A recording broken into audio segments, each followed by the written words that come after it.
ಈ ದಿನ ನಾವು 9वीं कक्षा का सौर ऊर्जा पाठ के बारे में जानकारी प्राप्त करेंगे। सौर ऊर्जा का मतलब क्या है?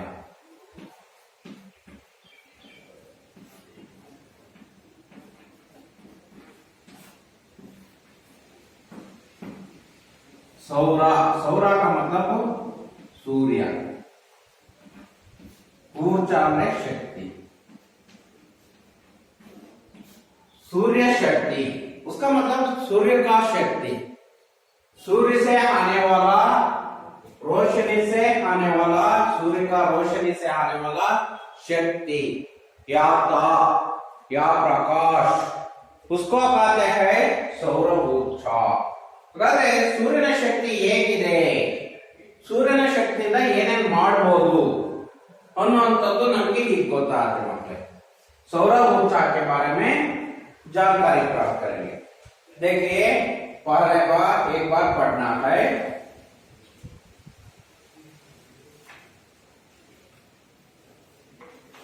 सौर ऊर्जा आशय, आज के युग में नवीकरणीय योग्य ऊर्जा की अत्यधिक आवश्यकता है। सौर ऊर्जा भी नवीकरणीय योग्य ऊर्जा है। इस पाठ के द्वारा ऊर्जा की महत्ता के बारे में जानकारी प्राप्त किया जा सकता है। हजारों सालों से इस सूर्य की ऊर्जा का उपयोग करते आ रहे हैं, लेकिन हाँ, बिजली बनाने के लिए उनका उपयोग हाल ही में शुरू हुआ है। सूर्य पृथ्वी से ही है लगभग 15 करोड़ किलोमीटर की दूरी पर है, किंतु बाप रे है कितना शक्तिशाली। उसकी ऊर्जा के एक हिस्से मात्र से हमारी ऊर्जा संबंधी सारी आवश्यकताएं पूर्ण हो सकती है। सौर ऊर्जा का अर्थ है सूर्य शक्ति, सूर्य शक्ति। इसे अंग्रेजी में सोलर एनर्जी कहते हैं। क्या खूब, आजकल इसी ऊर्जा का उपयोग बिजली के उत्पादन में होता है।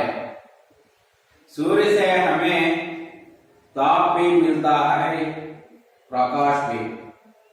जैसे जैसे बिजली का उपयोग तथा मांग बढ़ने लगी, वैसे वैसे बिजली उत्पादन के अलग अलग स्रोतों को मनुष्य ढूंढने लगा। तब प्रारंभ हुआ सूर्य से नवीकरणीय योग्य ऊर्जा का उत्पादन। नवीकरणीय योग्य ऊर्जा का उत्पादन मुख्यतः जल, वायु तथा सूर्य, इन तीनों तत्वों से हो सकता है। इसे जल ऊर्जा, वायु ऊर्जा और सौर ऊर्जा कहा जाता है। वह क्या बात है, पिछले कुछ वर्षों से सौर ऊर्जा उत्पादन की तकनीक में तेजी से वृद्धि हुई है। सौर ऊर्जा से बिजली पैदा करने के प्रमुख रूप से दो तकनीकें उपलब्ध है। एक है फोटोवोल्टाइक और दूसरा कॉन्सेंट्रेटिंग। एक है फोटोवोल्टाइक और दूसरा है कॉन्सेंट्रेटिंग।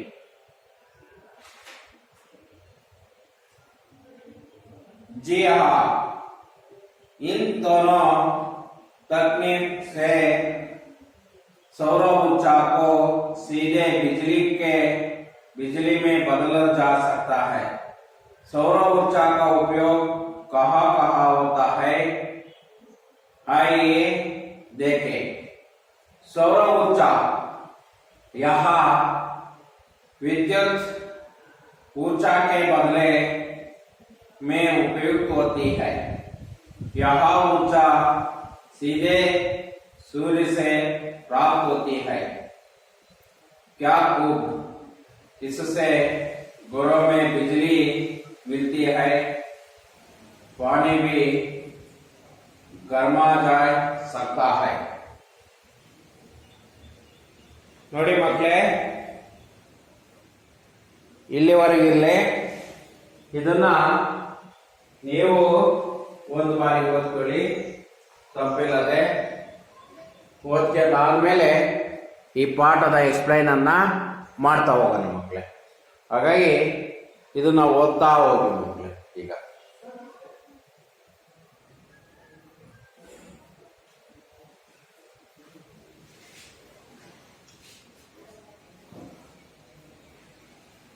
ನಿಧಾನವಾಗಿ ಅಕ್ಷರಗಳನ್ನ ಜೋಡಿಸಿ, ಪದಗಳನ್ನ ಜೋಡಿಸಿ ಓದೋದನ್ನ ಪ್ರಾಕ್ಟೀಸ್ ಮಾಡ್ತಾ ಹೋಗಿ.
ಮಕ್ಕಳೇ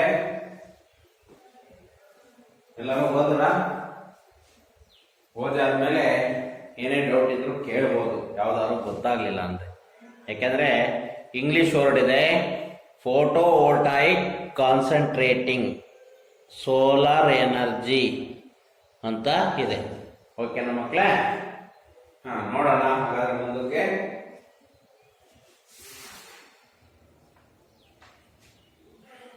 ಆಶಯ, ಪಾಠ का आशय आज के युग में ಇವತ್ತಿನ ಯುಗದಲ್ಲಿ ನವೀಕರಣೀಯ ಯೋಗ್ಯ ಊರ್ಜಾ, ನವೀಕರಿಸಬಹುದಾದ್ದು, ಪುನಃ ಬಳಸುವಂತದಕ್ಕೆ ನಾವೇನಂತೀವಿ?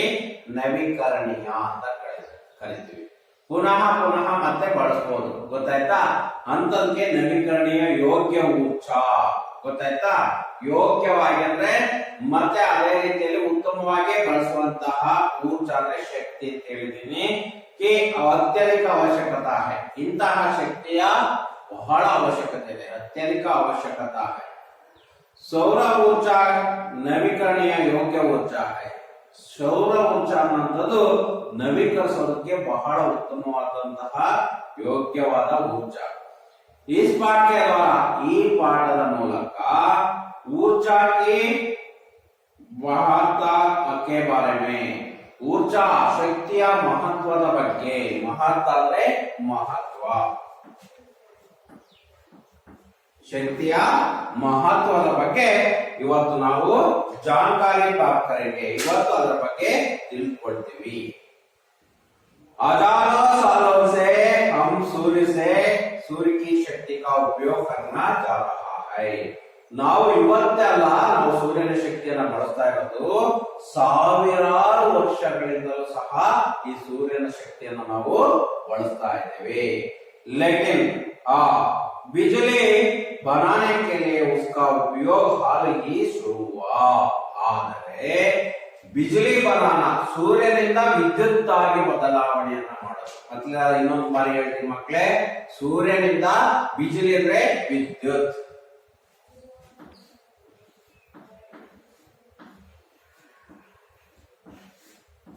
ಬಿಜಲಿ ಅಂದ್ರೆ ವಿದ್ಯುತ್ ಆಗಿ, ಸೂರ್ಯನಿಂದ ವಿದ್ಯುತ್ ಆಗಿ ಬಳಸುವಂತಹ ಶಕ್ತಿಯನ್ನ ಮಾಡುವಂತದ್ದು ಇತ್ತೀಚೆಗೆ ಪ್ರಾರಂಭವಾಗಿದೆ. ಸೂರ್ಯ ಪೃಥ್ವಿ ಸೇ, ಸೂರ್ಯ ಮತ್ತು ಪೃಥ್ವಿಗೆ ಇರುವಂತಹ ಅಂತರವನ್ನು ಹೇಳ್ತಾರೆ.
ಹಾಗಂದ್ರೆ ನೋಡಿ, ಇದು ಸೂರ್ಯ ಮಕ್ಕಳೇ.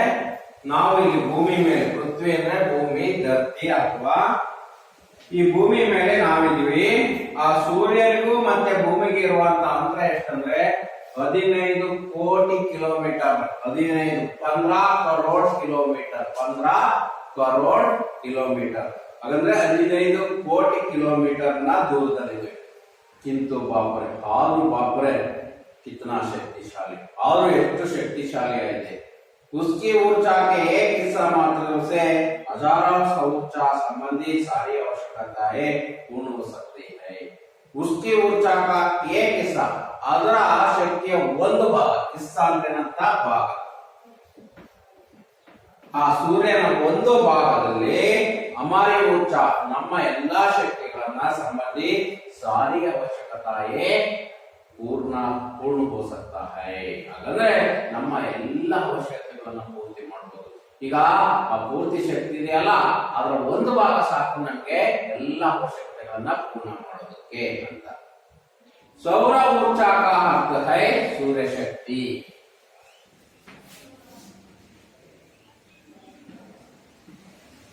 ಸೌರ ಊರ್ಜಾದ ಅರ್ಥನೇ ಏನಂದ್ರೆ ಸೂರ್ಯ ಶಕ್ತಿ ಅಂತ, ಸೂರ್ಯನ ಶಕ್ತಿ ಅಂತ. ಅದನ್ನ अंग्रेजी भाषा में सोलर एनर्जी ಅಂತ ಕರಿತೀವಿ. ಅದನ್ನ अंग्रेजी भाषा में सोलर एनर्जी ಅಂತಲೂ ಸಹ ನಾವು ಕರೀತಾ ಹೋಗ್ತೇವೆ. अंग्रेजी भाषा में सोलर एनर्जी, हिंदी में या कन्नड़ में सोलर शक्ति अथवा सूर्य शक्ति ಅಂತ ಕರೀತಾ ಹೋಗ್ತೀವಿ ಮಕ್ಕಳೇ. ಓಕೆನಾ? ನೋಡೋಣ ಹಾಗಾದ್ರೆ ಮುಂದಕ್ಕೆ.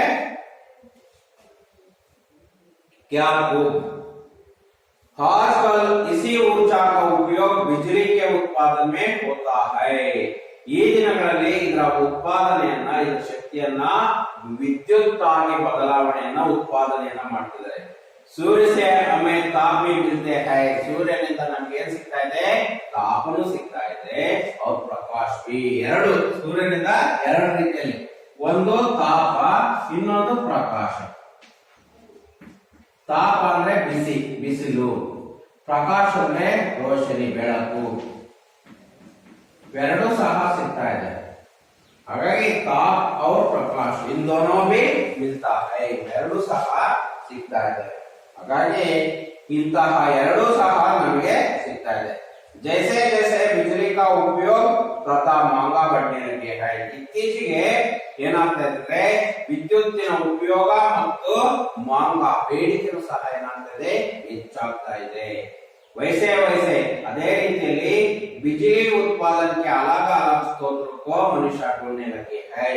ಅದೇ ರೀತಿ ವಿದ್ಯುತ್ತಿನ ಉತ್ಪಾದನೆಯನ್ನು ಸಹ ಬೇರೆ ಬೇರೆ ರೀತಿಯಲ್ಲಿ ಹುಡುಕ್ತಾ ಇದ್ದಾರೆ. ಯಾಕೆಂದ್ರೆ ಬೇಡಿಕೆ ಜಾಸ್ತಿ ಆದಾಗ ನಾವು ಅದನ್ನು ಪೂರೈಕೆ ಮಾಡೋದಕ್ಕೆ ಪರ್ಯಾಯ ಮಾರ್ಗಗಳನ್ನ ಕಂಡುಹಿಡ್ಕೋಬೇಕು. तब प्रारंभ हुआ, अವಾಗ ಪ್ರಾರಂಭವಾಯಿತು सूर्य से नवीकरणीय योग्य ऊर्जा का उत्पादन। ಆಗ ಸೂರ್ಯನಿಂದ ನವೀಕರಿಸಬಹುದಾದಂತಹ ಮತ್ತೆ ಪುನಃ ಉಪಯೋಗವನ್ನ ಮಾಡಬಹುದಾದಂತಹ ಶಕ್ತಿಯನ್ನ ಕಂಡುಹಿಡಿಯುವಂತಹ ಕೆಲಸವನ್ನ ಮಾಡು ಮಕ್ಕಳೇ. ಆಗ ನವೀಕರಣೀಯ ಯೋಗ್ಯ ಉತ್ಪಾದನಾ, ಯೋಗ್ಯ ಶಕ್ತಿಯನ್ನ ಕಂಡುಹಿಡಿದ್ರು. ನವೀಕರಣೀಯ ಯೋಗ್ಯ ಊರ್ಜಾ ಉತ್ಪಾದನಾ ಮುಖ್ಯತಃ ಮೂರಾಗಿ ನವೀಕರಿಸಬಹುದಂತಹ ಮುಖ್ಯ ಮೂರನ್ನ ಕಂಡುಹಿಡಿದ್ರು. ಯಾವುದೇ ಜಲ, ವಾಯು, ಸೂರ್ಯ. ಈ ಮೂರನ್ನ ಕಂಡುಹಿಡಿದ್ರು. ಗೊತ್ತಾಯ್ತಾ? ಈ ಮೂರು ಊರ್ಜವನ್ನ ಕಂಡುಹಿಡಿದ್ರು. ಈ ಮೂರು ಸಹ ನವೀಕರಣೀಯ ಯೋಗ್ಯ ಊರ್ಜಾ ಉತ್ಪಾದನ. ಜಲವನ್ನ, ಅದನ್ನ ಏನಂತ ಕರಿತೀವಿ ನಾವು? ಜಲ ಊರ್ಜಾ. ಹಾಗಾದ್ರೆ ಜಲಶಕ್ತಿ, ವಾಯು ಊರ್ಜಾ,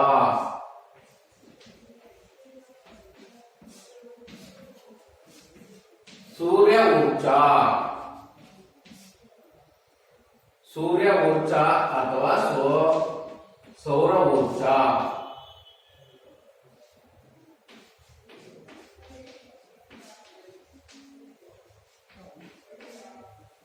जल ऊर्जा, वायु ऊर्जा और सौर ऊर्जा आगे करीತೀವಿ. इन तीनों तत्वों से कहा जाता है. ಈ ಮೂರು ತತ್ವಗಳಿಂದ ನಾವು ಹೇಳಲಾಗುತ್ತೆ ಮಕ್ಕಳೇ. ಇದು ಮುಖ್ಯವಾಗಿ ಯಾವ ಮೂರು ಶಕ್ತಿಗಳಿಂದ ನಾವು ನವೀಕರಣೀಯ ಯೋಗ್ಯ ಉತ್ಪಾದನೆಯನ್ನ ಮಾಡಬಹುದು ಅಂದ್ರೆ ನಿಮಗೆ ಗೊತ್ತಿರಲಿ. ಒಂದು ಜಲ ಊರ್ಜಾ, ಎರಡನೇದು ವಾಯು ಊರ್ಜಾ, ಮೂರನೇದು ಸೌರ ಊರ್ಜಾಕ ಉತ್ಪಾದನಾ. ಗೊತ್ತಾಯ್ತಾ? ಈ ಮೂರು ರೀತಿಯಲ್ಲಿ ನಾವು ಉತ್ಪಾದನೆಯನ್ನ ಮಾಡ್ತಾ ಇದ್ದೀವಿ ಮಕ್ಕಳೇ. ಇದಾದ್ಮೇಲೆ ನೋಡೋಣ ಹಾಗಾದ್ರೆ ಮುಂದೆ ಏನು ಅಂತ. वाह क्या बात है, ಏನ್ ಮಾತು. पिछले कुछ वर्षों से सौर ऊर्जा उत्पादना तकनीक से तेजी से वृद्धि हुई.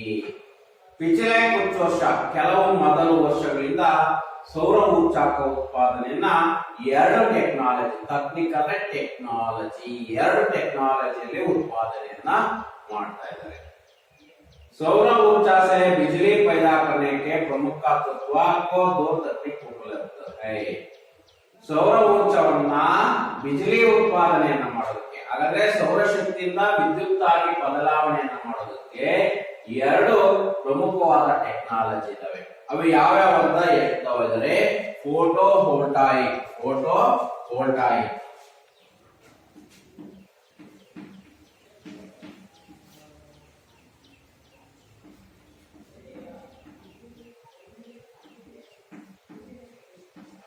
photovoltaic और concentrating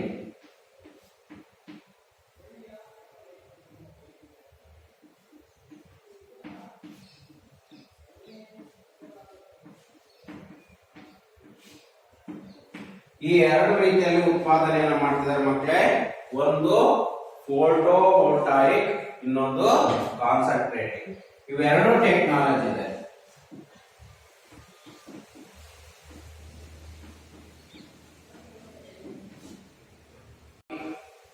ಕಾನ್ಸಂಟ್ರೇಟಿಂಗ್ ಈ ಎರಡು ಟೆಕ್ನಾಲಜಿಯ ಮೂಲಕ ವಿದ್ಯುತ್ ಅನ್ನ ಸೋಲಾರ್ ಎನರ್ಜಿನ ಸೌರ ಊರ್ಜವನ್ನ ಬಿಜಲಿ ಉತ್ಪಾದನೆಯನ್ನಾಗಿ ಮಾಡ್ತಾ ಇದ್ದಾರೆ ಹೇಳಿ ಮಕ್ಕಳೇ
ಹೇಳ್ಕೊಂಡ್ರ ಫೋಟೋ ವೋಲ್ಟಾಯಿಕ್ और ಕಾನ್ಸಂಟ್ರೇಟಿಂಗ್ ಬರೆಯೋದಕ್ಕೆ ಬರಲಿ ಯಾಕಂದ್ರೆ ಇದ್ರ ಮೇಲೆ ಪ್ರಶ್ನೆ ಇರತ್ತೆ ಯಾವ ಎರಡು ಟೆಕ್ನಾಲಜಿಯ ಮೂಲಕ ಏನನ್ನ ಮಾಡ್ತಾರೆ ವಿದ್ಯುತ್ತಾಗಿ ಸೌರ ವಿದ್ಯುತ್ತನ್ನ ಯಾವ ವಿದ್ಯುತ್ತಾಗಿ ಬಿಜಲಿ ವಿದ್ಯುತ್ತಾಗಿ ಬಿಜಲಿಯಾಗಿ ಬಿಜಲಿ ಶಕ್ತಿಯಾಗಿ ಬದಲಾವಣೆಯನ್ನ ಮಾಡುವಂತಹ ಎರಡು ಟೆಕ್ನಾಲಜಿಗಳು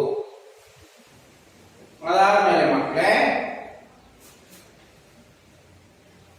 जी हाँ इन दोनों तकनीक से टेक्नोलॉजी सौर ऊर्जा को सीधा बिजली में बदल जा सकता है ಈ ಎರಡು ಟೆಕ್ನಾಲಜಿಯಿಂದ ಸೌರ ಊರ್ಜಾದ ಉತ್ಪಾದನೆಯನ್ನು ನೇರವಾಗಿ ಬಿಜಲಿ ಉತ್ಪಾದನೆಯನ್ನಾಗಿ ಮಾಡಬಹುದು ಇವೆರಡು ವಿಧಾನದಿಂದ ಇಲ್ಲಿವರೆಗೆ ಇರಲಿ ಮಕ್ಕಳು ಹಾಗಾದ್ರೆ ಇವತ್ತು ನಾವು ಯಾವ್ಯಾವ ವಿಚಾರಗಳನ್ನ ತಿಳ್ಕೊಂಡ್ರು ಸೂರ್ಯ ಶಕ್ತಿಯನ್ನ ಎರಡು ಟೆಕ್ನಾಲಜಿ ಮೂಲಕ ಬಿಜಲಿ ಶಕ್ತಿಯಾಗಿ ಬದಲಾವಣೆಯನ್ನು ಮಾಡಬಹುದು ಒಂದು ಫೋಟೋ ವೋಲ್ಟಾಯಿಕ್ ಇನ್ನೊಂದು ಕಾನ್ಸಂಟ್ರೇಟಿಂಗ್ ಮೂರು ನವೀಕರಣೀಯ ಯೋಗ್ಯ ಉತ್ಪಾದನೆಗಳು ನವೀಕರಣೀಯ ಯೋಗ್ಯ ಊರ್ಜಾ ಉತ್ಪಾದನೆಗಳು ಅವು ಯಾವ್ಯಾವ ಅಂದ್ರೆ ಜಲ ಊರ್ಜಾ ವಾಯು ಊರ್ಜಾ ಸೌರ ಊರ್ಜಾ ಈ ಮೂರು ರೀತಿಯಲ್ಲಿ ನಾವು ಮಾಡಬಹುದು ಸೂರ್ಯ ಮತ್ತೆ ಭೂಮಿಗೆ ಇರುವಂತಹ ಅಂತರ ಎಷ್ಟಂದ್ರೆ 15 ಕರೋಡ್ ಕಿಲೋಮೀಟರ್ 15 ಕೋಟಿ ಕಿಲೋಮೀಟರ್ ದೂರದಲ್ಲಿ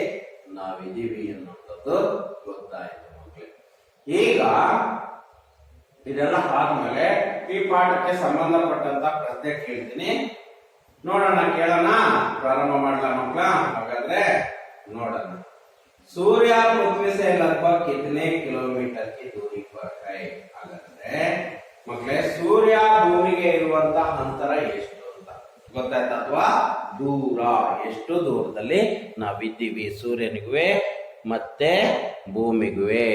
15 ಕರೋಡ್ ಕಿಲೋಮೀಟರ್.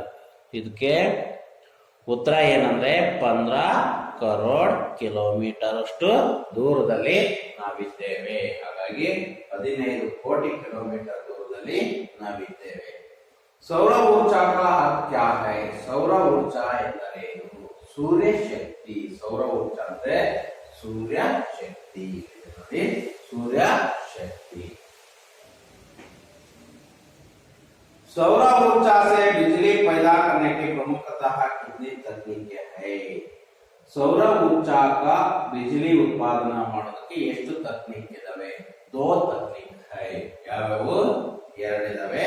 ಅವು ಯಾವ್ಯಾವು ಅಂದ್ರೆ ಫೋಟೋ ವೋಲ್ಟಾಯಿಕ್ ಒಂದು, ಇನ್ನೊಂದು ಕಾನ್ಸಂಟ್ರೇಟಿಂಗ್. ಈ 3 ಒಂದರ್ಥದ ಪ್ರಶ್ನೆಗಳು. ಇದಕ್ಕೆ ನಿಮಗೆ ಉತ್ತರನೂ ಸಹ ಸಿಕ್ತು. ಇದಾದ್ಮೇಲೆ ಈ ಕಡೆ ನೋಡೋಣ 2 ಅಂಕ. सूर्य कितनी शक्तिशाली है? उससे बिजली बनाने का काम कब से शुरू हुआ है? ये प्रश्न है.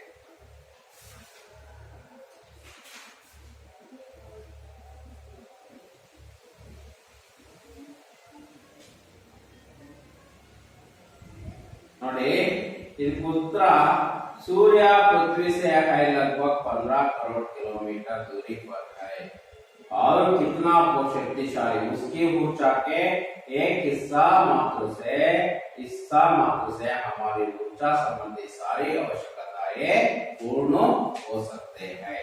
इसके उत्तर है.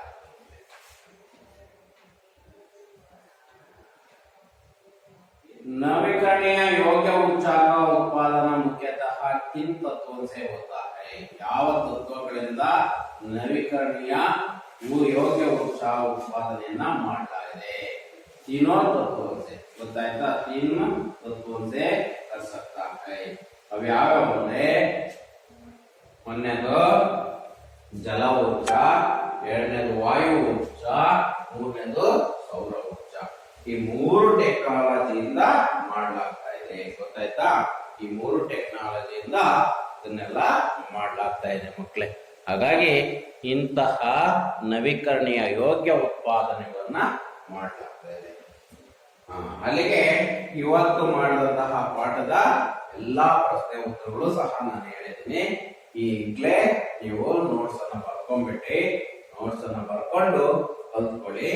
ಆಮೇಲೆ ಇನ್ನು ಉಳಿದ ಮುಂದಿನ ಭಾಗವನ್ನ ನಾಳೆ ಓಕೆನಾ? ಇಷ್ಟನ್ನ ನೀವು ಬರ್ಕೊಂಡು ರೆಡಿಯಾಗಿ ನಾಳೆಗೆ ಬಂದಿರ್ಬೇಕು. ಓಕೆನಾ? ಮುಂದಿನ ಭಾಗವನ್ನ ನೋಡೋಣ. ಏನೇ ಡೌಟ್ಸ್ ಇದ್ರು ಕ್ಲಿಯರ್ ಮಾಡಿ.